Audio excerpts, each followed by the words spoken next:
Alright guys, time to grab it back again today. Hope you're enjoying your Wednesday so far, and today we're going to talk about what the CDL announced yesterday. There were some confirmations on exactly what the CDL 2021 season looks like, when the roster period is going to open, but also some pretty big implications for the Challengers side as well. Doug Censor has talked this entire season long at how for the Challengers side, or at least for professional players that are on professional teams but not on the starting lineup, it's very difficult to actually play professional Call of Duty, or at least play competitive Call of Duty on the Challengers teams, given the format. He hasn't been so happy with it today. Some of his wishes at least have been granted. We'll talk about how exactly this will affect next season in the coming minutes here. Like if you guys enjoyed the video, subscribe if you're new as always, I would greatly appreciate it. First of all, this from Slasher, just a funny picture of, Doug playing Call of Duty a few days ago. I don't exactly know where this came from, but I love how he has the boots on as well. He's just gone full out. Hopefully this is going to be me rolling up to scrims next year and Bondi saves us in Call of Duty Black Ops Cold War. This is what the COD League announced yesterday. 2021 Call of Duty League roster construction rules. I'll leave this link down below for you guys, of course, if you want to read the entire thing, but I wanted to go through some of the key points in today's video. So let's start with this. As teams begin to develop their 2021 season rosters in the coming weeks and months,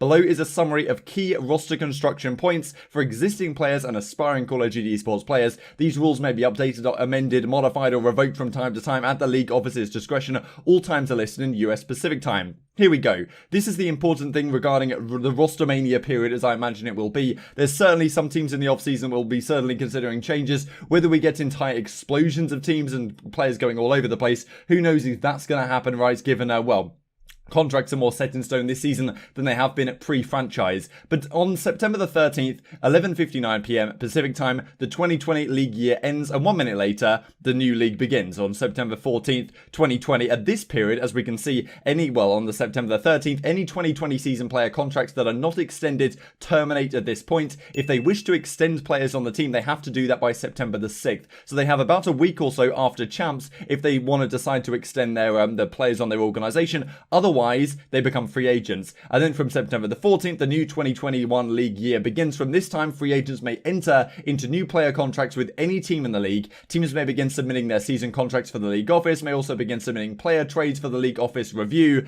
because, trades have to be, approved by the league more generally. So basically on September the 14th, this is when the roster period, the roster change period officially does kick off, and people are going to start making changes and probably start putting in things. So this is about the time where potentially rumors on the channel will start to come to a head. So there's a couple of things here additionally on the player salaries, the minimum salary. I'm pretty sure it was exactly 50 grand in the first season. Now it's gone up very slightly. All players in the league will receive a minimum annualized base salary of $50,900 US. Note on the minimum. Healthcare benefits and retirement benefits. Player salaries may be structured based on the player's participation and or role in the season, so they can pay, of course, differently depending on what position they're in. Starter, reserve, challenger salary tiers provided. Each salary tier must be no less, of course, than the minimum annualized base salary. Not too bad. Teams are required to distribute at least 50% of their prize pool earnings to players directly. So that's pretty cool, to protect the players in that sense, because we've seen dodgy organizations in the past. Not saying any of these franchise organizations are dodgy, but back in the day in Call of Duty, we would see organizations take all the prize pool money out of the players' hands. So this is where the center situation really comes to a head. Or actually, just before we get into that, this is talking about 14-day contracts, which is a pretty interesting new addition. If a team elects to terminate a non-guaranteed player contract, such player contract will be subject to payment of a buyout fee, 30 days remaining in the term, all this kind of stuff. Subject to certain roster requirements, teams may sign additional players to 14-day contracts. Teams may not sign an individual player to more than 2 14-day contracts during the 2021 season. If a player signed two 14-day contracts, the team may only sign a player to the full season player contract for the remainder of the season. Upon expiration of a 14-day contract, a player is a free agent. So effectively, this is a system for being able to trial new players. We've seen most recently with, OGLA, for example, when they trialed Hollow and Draza, they were in an interesting situation where they kind of want to trial them in scrims, but they're not paying them right. They're not paying them to be on the team. They're not signed to the official starting lineup. And if they're already on a Challengers team, which might be paying them, are they going to then cut their salary for them to then scrim with this new squad, right? So it gets kind of interesting. These 14-day contracts allow teams to say, okay, we're going to pick you up for practice for 14 days. If it doesn't work out, we're going to release you. But if it does work out, then we'll sign you as a permanent member of the team. So allows those kind of trial things to be considered as well. And this is the thing that really affects what Doug Censor has been talking about. So this season we've heard about these two-way players. These are players which can play in the professional scene because they're a substitute, but also can play in the challenger side. Each player may consent as part of his or her player contract to compete in challengers or other Call of Duty esports competitions, a two-way player. The terms relating to such players' participation in non-league events will be subject to any terms negotiated in the player contract. There is no limit to the number of players who may be designated as two-way players at a given time. Up to two-way players may compete together on the same challengers roster in any challengers match. This is exactly how it's been this season. We can see, for example, on the FaZe Academy team, I think they have Journey and Gravity, though they're two substitutes on the squad. This is what we've seen the entire season. The next line is the key one. A challengers team may include two-way players belonging to different teams. This has been the major issue that Doug has been talking about this entire season. And other challengers players as well, the likes of Tommy on the Dallas Empire.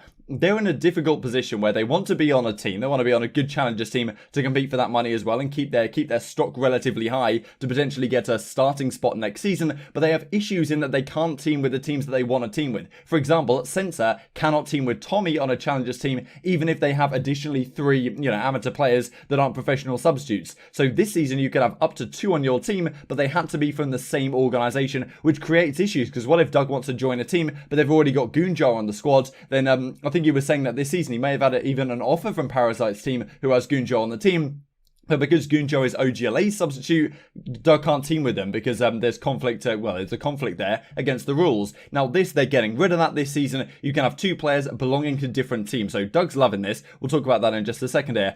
After appearing in any official game, they still have this delay, so they can't play in another game for like 7 calendar days and everything after that. But still, definitely a beneficial thing for the challenger side. As we said, these are some of the key things. Begins on September the 13th. The free agency stuff, 14-day contracts now a thing, and substitute players can now team with other substitutes from a different team in the challenger side. And yeah, I tweeted this out, Doug. Then I quoted it saying, "This would have been awesome to be a rule implemented just a month ago. I would have definitely still been competing and on a great team in challengers." Because he talked about when we talked about him, putting Modern Warfare to bed for now, or at least, for the rest of the season. He's going to come back next season for sure and keep competing. As he says here, at least we can start next year from the beginning.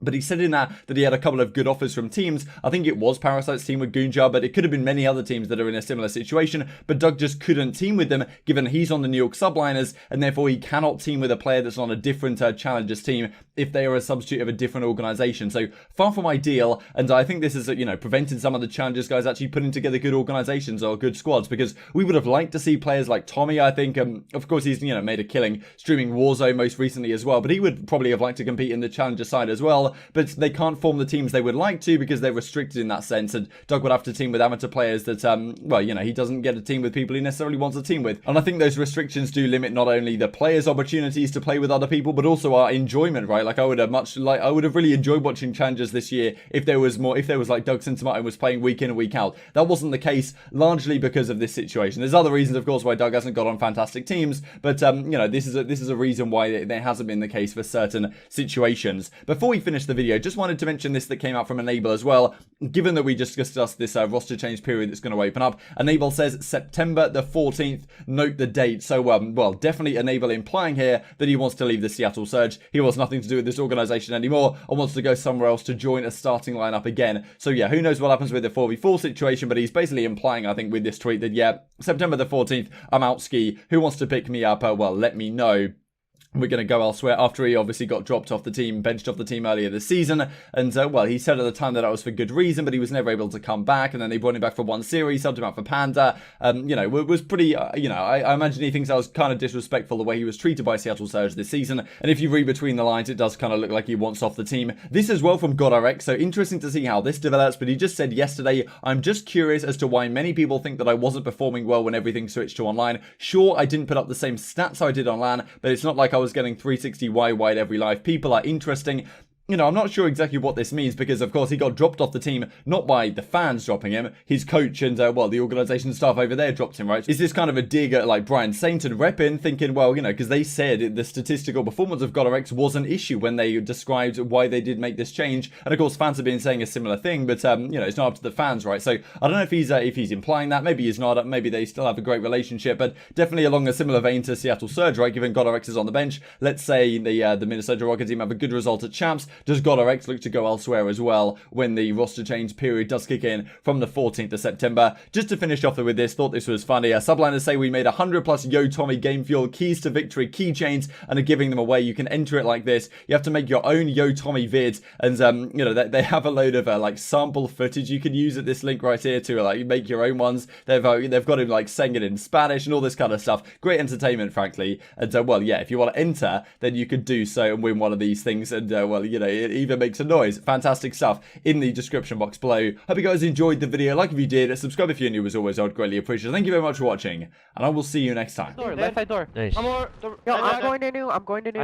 Yo, everyone back up so we can go C2. Yeah, I'm going top rock. I have time. Yeah, we do. Do we have my C2? We're stuck there. I mean, you kinda. We should stack we're it. here. We should stack it. I mean, we're here. We're spawn trapping them right now. Okay. Playing P2, nice. Try not to find right. They're still spawning there, by the way. They're still spawning there. They're stuck in that spawn trap. Yeah. They're still stuck there. They're still spawning there. One shot back right. They Literally can't bullet get- back right. I have no ammo.